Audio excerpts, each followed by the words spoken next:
3, 2, 1.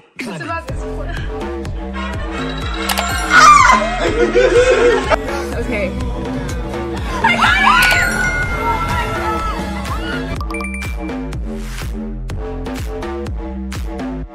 Are you ready for this? Mkurugenzi mtendaji wa Hospitali ya Taifa Muhimbili, Profesa Mohamed Janabi, amesema asilimia kubwa ya watu wanaotunza fedha ili ziwasaidie uzeeni na kusahau kutunza afya zao. Janabi amesisitiza tofauti ya kutunza afya, hakuna kitu kitakachokuwa na manufaa uzeeni kama afya imetetereka, ikiwamo fedha. Janabi amesema hayo alipofanya mahojiano na vyombo vya habari jijini Dar es Salaam, huku akisema hajawahi kuwakataza watu wasile chakula bali wasile ovyo na kula kwa wastani ili kuepuka magonjwa yasiyo ya lazima. Moja, kwanza naomba niseme mimi sijawahi kumkataza mtu kula chakula. Hiyo sio sahihi, na sidhani kama kuna mahali popote nimewahi kusema kwamba watu wasile. Nimesema watu wasile ovyo, hiyo ni kweli. Nimesema wale watu kwa wastani, ni kweli. Sasa mimi narudia tena kwamba hivi vitu huwezi kuanza ghafla mara moja, ni kwenda taratibu. Na tunachoshauri zaidi sisi ni kwamba kupunguza, narudia tena, kupunguza vyakula vya wanga. Kuepuka vyakula vya sukari. Na bahati mbaya tukizungumzia sukari, wengi wenu mnafikiria nazungumzia sukari tu hii ya kununua, weka kwenye chai au weka kwenye nini. Hapana. Vyakula vyetu vingi vya kusindika, ili viweze kukaa muda mrefu kwenye shelf, ile wanaita kwa kitaalamu shelf life, ni lazima uweke kemikali, lazima uweke chumvi, lazima uweke sukari. Nilikuwa na shauri sana wa Tanzania, hebu unaponunua kitu geuza lile boksi kule nyuma, soma, kwa sababu vile vyakula vimeandikwa kule nyuma. Vimeandikwa kuna sukari kiasi gani, kuna wanga kiasi gani, kuna protein kiasi gani. Hatuna hiyo tabia ya kusoma. Unaponunua chupa, sitaki kutaja aina za soda, lakini unaponunua chupa ya soda, hebu geuza kule nyuma, soma content zake zikoje. Kwa sababu dhana moja, natizama hapa vijana mko wengi. Wengi wenu mnasema haya magonjwa ya wazee. Kwanza mko sahihi, lakini pili hamko sahihi. Ili uweze kupata kisukari, inachukua kisukari aina cha pili. Sukari ziko mbili. Kuna ile unazaliwa nayo type 1 inaitwa, unatumia insulin moja kwa moja, na hii type 2 inachukua miaka 15 mpaka 20. Sasa wewe saizi unajiita kijana, una miaka 30. Kama inachukua miaka 20, itakukuta una miaka 50. Kwa ulilosema pale ni magonjwa wazee, ile hatua ya kwanza ni kweli. Hatua ya pili sio kweli, kwa sababu sasa wewe uliyekuwa kijana miaka 20 iliyopita una miaka 50. Sasa unaanza vidonge na sindano za kisukari. Message yangu hapa ni nini? Najua wote hapa mnatunza hela, unajua zitakuja kunisaidia uzeeni, si ndio? Mimi nafikiri ungetunza afya itakusaidia uzeeni zaidi, kwa sababu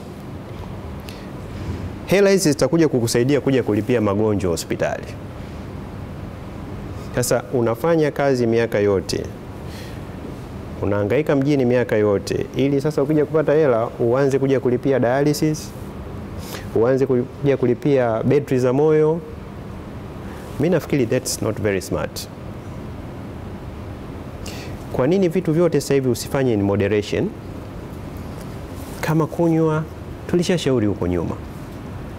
Hii tena hao wenzangu wa Clouds wakafanya ziaka. Kwa nasema jamani, bia moja kwa saa moja. Sasa mnamuona Janabi, nitakunywaje bia moja saa moja? Mimi nasema sawa, kunywa bia 5 kwa saa moja.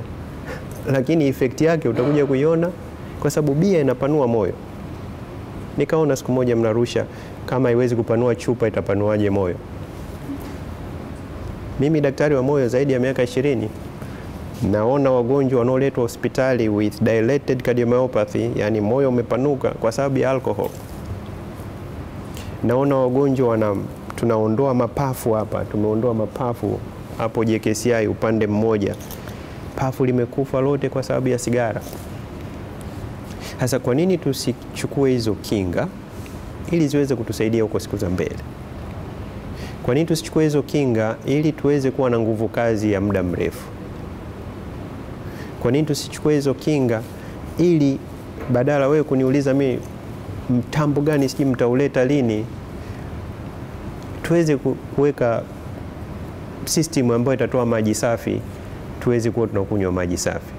Kwa mimi nafikiri ni muhimu sana, Harriet, nyinyi kama waandishi wa habari, nyinyi mna nguvu zaidi kuliko sisi. Sisi tumejifungia humo ndani, kuweza kutoa habari ambayo ipo sahihi, kuweza kuelimisha jamii yetu. Mimi na wafanyakazi humu ndani 3600. Tuko tayari kabisa, mkipitia kwa Mr. Aminaeli tukajipanga. Wale wa tezi dume wakatoa elimu kwa tezi dume, wale wa magonjwa wa matumbo wakatoa elimu wa magonjwa wa matumbo, wale wa magonjwa ya kiharusi wakatoa huduma. Manake nilikuwa nasema siku moja na mgonjwa wangu mmoja huko, alipata kiharusi miaka 5-6 iliyopita. Ile VX yake sasa hivi driver ndo anaendesha, yeye inabidi wambebe wamweke. Hawezi kupanda gorofani, kwa nyumba imekuwa rehabilitated, renovated ili aweze kukaa ground floor. Sasa nikichukulia jitihada zote hizi, na sisi wote ndo tunakoelekea huko kwenye uzee, kwa nini tusibadilishe maisha yetu leo? Na vitu tunapohitaji sisi ni vichache tu. Tembea hatua 10,000 kwa siku, kula kwa wastani, punguza wanga, epuka vitu vyenye sukari, epuka vitu hivyo kama sigara, pombe, pata muda wa kupumzika kidogo. Havihitaji hata senti 5 hiyo, ili uweze kuja kuenjoy maisha huko mbele ya safari.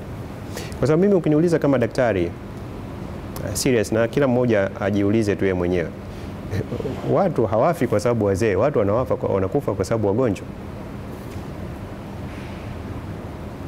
Sijui kama kuna mmoja wenu ambaye kuona huyu mtu amekufa tu kwa sababu mzee. Ni mzee ana kisukari, mzee ana pressure, mzee ana figo. Na hata tusikiliza dini zetu huko nyuma watu walikuwa wanaishi miaka 100, 200. Na hata wazee wetu wengine Mungu alowapa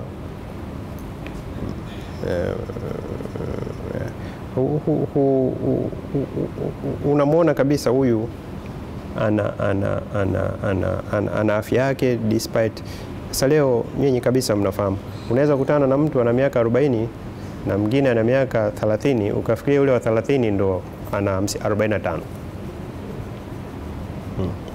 3, 2, 1.